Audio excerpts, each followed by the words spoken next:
¿Qué tal, Fernando? Muchas gracias por la entrevista. Muy bien. Bueno, un gusto poder tener esta charla con vos.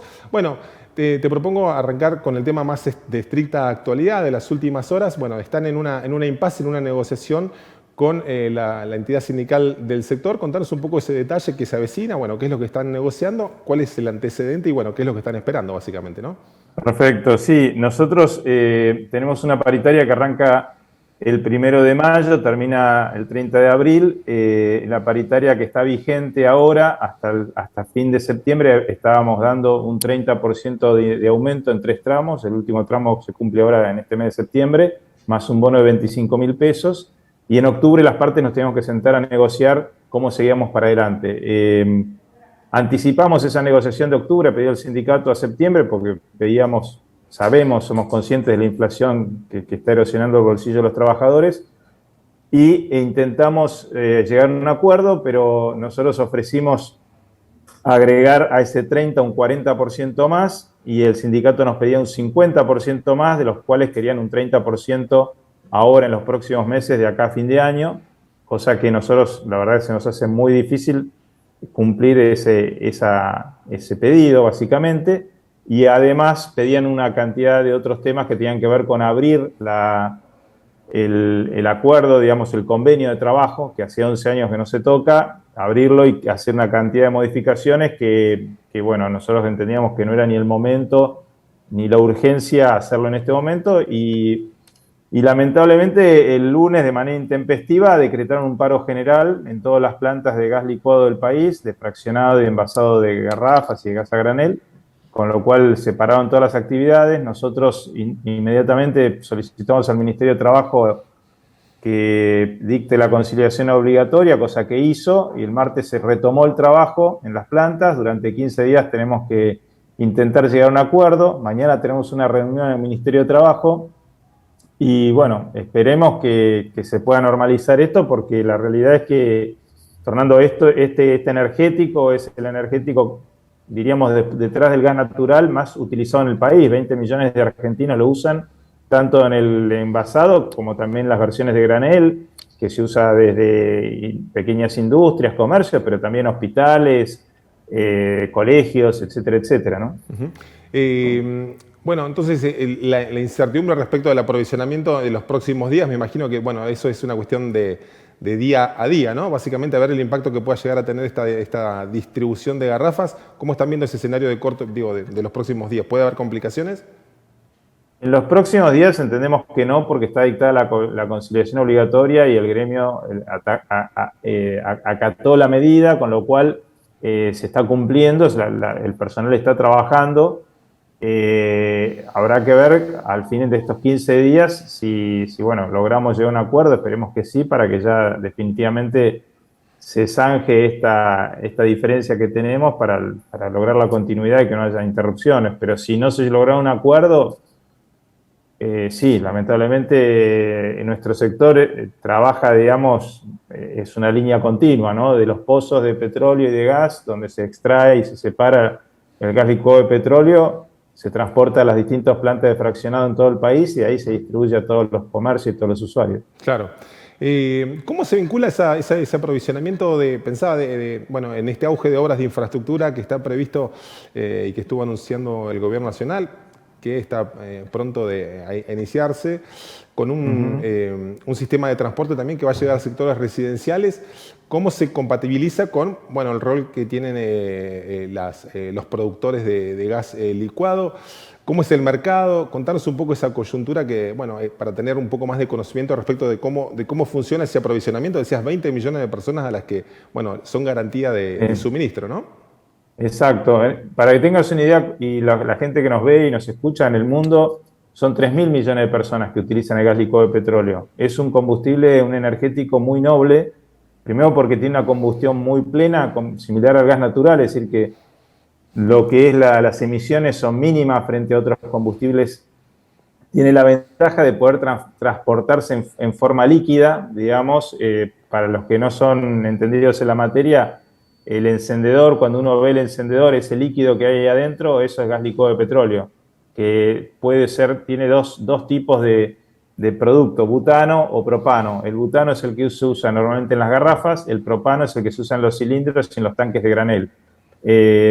Y también tiene otras aplicaciones, ¿no? Tiene aplicaciones vehiculares, tiene aplicaciones que se han aprobado recientemente en Argentina para el gas náutico, para el flameado y quemado de malezas, digamos, para generación eléctrica, si tiene infinidad de aplicaciones. Entonces, Argentina tiene un gran potencial y una gran actualidad, porque Argentina produce 2,5 millones de toneladas de gas licuado de petróleo y consume 1,5 millones, es decir, tenemos un saldo exportable de 1 millón de toneladas de gas licuado de petróleo.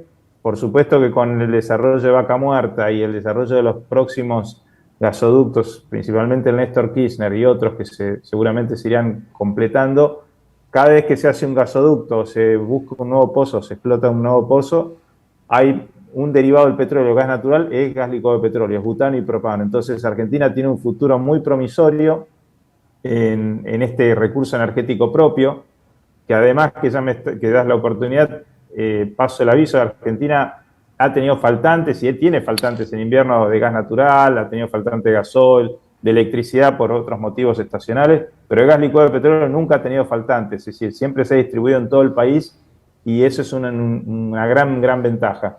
Lo que estamos sufriendo también, que no está ligado con el tema salarial, nos afecta a nosotros como a las empresas del sector, sí, es un atraso muy fuerte en los precios. El gas envasado tiene un atraso muy fuerte en los precios, que eso lo dicta la Secretaría de Energía y estamos hablando con ellos para intentar normalizar eso, porque los precios del gas de garrafa o del gas envasado están regulados por la Secretaría de Energía y ya desde el gobierno anterior venían muy atrasados. Este gobierno intentó actualizarlos, pero no logró cubrir la inflación y hoy estamos con un atraso que para llegar a un punto de equilibrio tendríamos que estar hablando de un valor que sería casi el doble, ¿no? De la garrafa.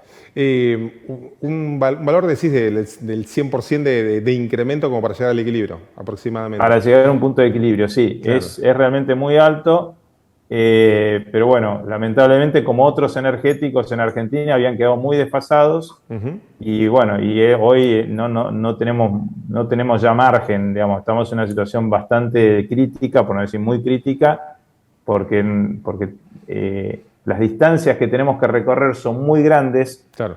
Para que tengas una idea, casi más de la mitad del gas licuado de petróleo se produce en Bahía Blanca y hay casos que hay que transportarlo a todo el norte argentino. Prácticamente ese transporte primario, es decir, ese transporte del producto hacia el norte, nos cuesta más caro que el margen que nos autoriza la Secretaría de Energía a vender el gas, y a eso tenés que agregarle todo el resto de los costos, ¿no? Personal, inversiones, mano de obra, bueno, claro, todos los costos. Y bueno, y por un lado se vienen actualizando el valor de los combustibles, del diésel, bueno, el empuje a nivel internacional, las naftas, digo, que tienen ese impacto de lleno en la logística de distribución, ¿no? Que bueno, decís vos, es un impacto doble en este sentido, sí, respecto a la coyuntura internacional.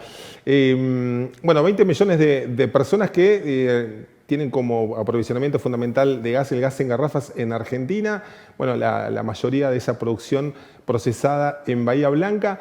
¿Cómo está impactando este momento de mayor disponibilidad de recursos? Digo, vemos el momento, no podríamos decir claramente o exactamente un autoabastecimiento, pero a las puertas de un autoabastecimiento. En el caso del crudo sí, si bien está ese remanente de petróleo más pesado o que rinde más en el gasoil como una variante de mejorar para Argentina, pero digo, se abren puertas al exterior de producir, digo, con esta mayor cantidad de petróleo producido para ir a otros mercados en la región, con GLP, ¿es rentable? ¿Ya lo están haciendo? Contanos un poco esa situación, por favor. Sí, esa parte que obviamente está en manos de los productores, digamos, nosotros estamos en el midstream, vendría a ser la etapa intermedia entre el productor y el último eslabón, que es el distribuidor.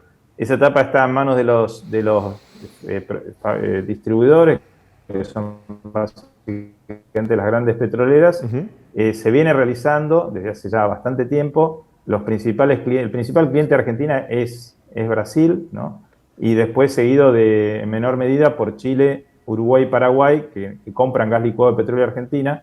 Y hay un potencial importante porque toda Latinoamérica, con excepción de Bolivia, entiendo que Venezuela, el resto son todos importadores de gas licuado de petróleo, con lo cual Argentina tiene, en la región tiene una potencialidad de colocación de productos muy importante, pero también tiene un potencial de colocar productos dentro del mercado interno. Es decir, por ejemplo, el gas vehicular, el gas licuado vehicular, está mínimamente explotado en Argentina. En el mundo significa, depende, en Europa puede ser hasta más de un 30-40% del consumo va a vehicular, y en Argentina es mínimo todavía. Habrá una docena de estaciones de servicio de gas licuado vehicular, gas licuado de petróleo me refiero. Hay también un potencial importante en el granel, en todo lo que son el campo y todas las industrias que no están conectadas a gas natural por distintos motivos, y muchos pueblos que también, o ciudades que no tienen redes de gas natural, y que esto puede ser una alternativa bastante interesante. Y en términos económicos, para un usuario común que tiene un vehículo que generalmente opta por el GNC, ¿qué implica? ¿Es una inversión similar? ¿La autonomía cómo funciona en ese sentido? Muy buena tu pregunta, Fernando. Mira, la autonomía es similar a la de la nafta, con igual espacio de baúl ocupado, y si lo comparás con el GNC es 4 veces más que el GNC, con igual espacio ocupado que un tanque de GNC. El tanque de GLP, de gas licuado de petróleo, es mucho más liviano que el de GNC, porque las presiones que se manejan son mucho más bajas, y el peso del tanque es muchísimo menor. El costo de la instalación también es menor, calculable un 40%, 30% menos el costo de instalación de GLP vehicular que GNC. El gas natural comprimido es más barato que el gas licuado de petróleo, pero generalmente donde se utiliza GLP es donde no hay estaciones de GNC. Es decir, no compite con el GNC, sino que complementa al GNC en los lugares donde este no existe, que son muchísimos los lugares que no existe el GNC. Claro. Además, la estación de GNC tiene un costo muy grande, porque tenés grandes compresores que necesitas para comprimir el gas natural, el metano, dentro de los tanques de vehiculares. En cambio, en el GLP, con una pequeña bomba, con un mínimo consumo eléctrico, se trasvasa el GLP en fase líquida dentro del tanque del vehículo. Entonces, el costo de la estación de servicio baja, te diría, en un 90%, podríamos decir, frente a la de una de GNC. Entonces, realmente hay una ventaja muy grande para en el interior que esto pueda tener una difusión importante. Bueno, tenemos respecto a la coyuntura argentina, y muy interesante todo lo que nos decís en términos de descripción y bueno, puesta en escena de todo ese contexto en la región y de la actualidad del sector. Tenemos, y un poco que lo deslizaba en el arranque de la entrevista, esto de, bueno, obras de gas que están impulsadas por el gobierno nacional, bueno, tendidos que se van a estar complementando con esos gasoductos troncales, pero al mismo tiempo todavía un territorio muy grande del país sin acceso a gas. Bueno, lo vemos en la provincia de Neuquén, esa paradoja que siempre se señala, pero también sabemos de las dificultades que entrañan esas obras de infraestructura y los niveles de inversión que se requieren también en momentos de la inestabilidad que estamos sobrellevando. Digo, esa respuesta puntual a sectores rurales, a sectores alejados de los grandes centros urbanos e incluso en la ciudad de Neuquén, también en grandes ciudades, bueno, que van a tener que seguir recurriendo también al suministro por garrafas, ¿no? Exacto. En realidad hay también se habla mucho de redes de gas natural para todo el mundo, y la realidad es que a veces económicamente no es conveniente alocar esa inversión en lugares que no tienen una densidad suficiente para justificar un caño de gas natural. Entonces ahí sí conviene o bien poner una red de GLP indiluido, que hay muchos pueblos en Argentina que tienen redes con gas licuado de petróleo indiluido o vaporizado, digamos, donde es mucho más económico hacer esa red que tirar un caño tal vez cientos de kilómetros para una pequeña localidad que no amortiza ese caño, esa inversión. Y utilizar sí esa inversión que el Estado o las empresas se ahorran en otro tipo de inversión energética. Por eso el gas licuado de petróleo no compite con el gas natural, sino que lo complementa. Entonces la idea es buscar dónde es mejor un combustible u otro. Nosotros creemos, y como sucede en el mundo, esto pasa en Estados Unidos, pasa en todos lados, no es un combustible de subdesarrollo, es un combustible que compite y que Claro, funciona perfectamente en los países desarrollados también. claro, un poco. Digo porque hay a veces un poco de preconceptos, ¿no? Digamos que se piensa que es un combustible menor o Ujú, es verdad que mucha gente va los recursos lo utiliza por la facilidad de la garrafa, de la conexión y de que ujú. te ahorras toda la instalación que requiere una instalación de gas natural y por supuesto por el costo que tiene. Hoy la garrafa es el energético más barato que existe en Argentina, inclusive más barato que estar conectado al gas natural por el atraso que tiene y también por los subsidios que recibe la gente que está inscripta en el plan Ujú.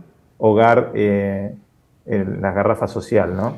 ¿Y es rentable o sería rentable o ya se hace y lo desconozco absolutamente? Digo, generar energía eléctrica con GLP. Digo, ¿hay proyectos en boga que ya funcionan? ¿Cómo es ese contexto? En general es rentable, a ver, es rentable frente al, por ejemplo, a generar versus gasoil o versus gasolina. Ujú. No es rentable frente a gas natural, que es más económico. Claro, En general, donde se utiliza el GLP es en los lugares que no están conectados a redes de gas natural, claro, entonces ahí sí es rentable. La ventaja que tiene el gas licuado de petróleo frente al gasoil es que no se degrada, a diferencia del gasoil que para equipos de generación de stand-by, cuando vos tenés con nafta o con gasoil, normalmente tenés que cambiar filtros, se secan, digamos, hay una cantidad de cosas que con gas generalmente eso no sucede. El claro. motor funciona mejor en ese sentido. ¿Y acaso la huella de carbono sea mucho menor que en Bueno, combustibles eso ni líquidos, no? hablar, eso por Ni supuesto, sí, hablar. sí, Debe sí, ser la primera escala del claro. gas y acaso el GLP después.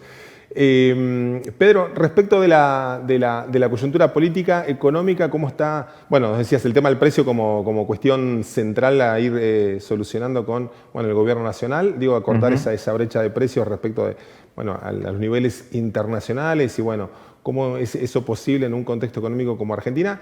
¿Cómo están viendo la actualidad del sector hacia el corto y mediano plazo? ¿Cuáles son las preocupaciones, aparte de eso que vos me estás comentando? Digamos, ¿no? Porque en términos de inversión, sigue creciendo el sector, en términos de proyección a seguir afianzando todo esto que me estás comentando. El sector sigue, digamos, invirtiendo, es un sector que está compuesto por empresas 100% argentinas. El nivel de inversión digamos, se mantiene a pesar de este atraso importante, porque es un sector que es de inversión o de capital intensivo. Aproximadamente son 1.000 millones de pesos mensuales lo que invierte el sector, emplea de manera directa e indirecta a unas 9.000 personas y, y eso obviamente que se puede llegar a potenciar en la medida que los precios se actualicen a la medida de lo que marca la ley 26020, que es que respeten los costos reales y den una rentabilidad al inversor. Si eso se diera, la potencialidad del sector tiene un crecimiento asegurado. Hoy estamos con otras coyunturas de faltantes de camiones, faltantes de neumáticos, que también de alguna manera nos condicionan, nos limitan, pero bueno, estamos inmersos en el contexto de lo que le está sucediendo a otros sectores también, ¿no? Ujú. ¿Cómo está ese contexto que es un tema absolutamente del momento de la disponibilidad de neumáticos? ¿Cómo está afectando la cadena logística? ¿Hay interrupciones?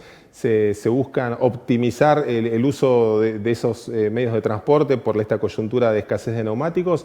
¿O creen que es algo del corto plazo que se puede solucionar? ¿O me decís ya está afectado? ¿Cuál es la situación? No, estamos en una situación, entrando en una fase un poco crítica con el tema neumáticos. Estamos pidiendo justamente a la Secretaría de Energía que intervenga para habilitarnos alguna importación de emergencia para Ujú. poder tener neumáticos, porque la realidad es que los neumáticos que se puedan llegar a comprar tardan entre 60 y 90 días en fabricarse, más otros 60 días en llegar al país, o 45 días, con lo cual nosotros no podemos estar expectantes de que, más allá de que esto no tiene que ver con el conflicto sindical, Ujú.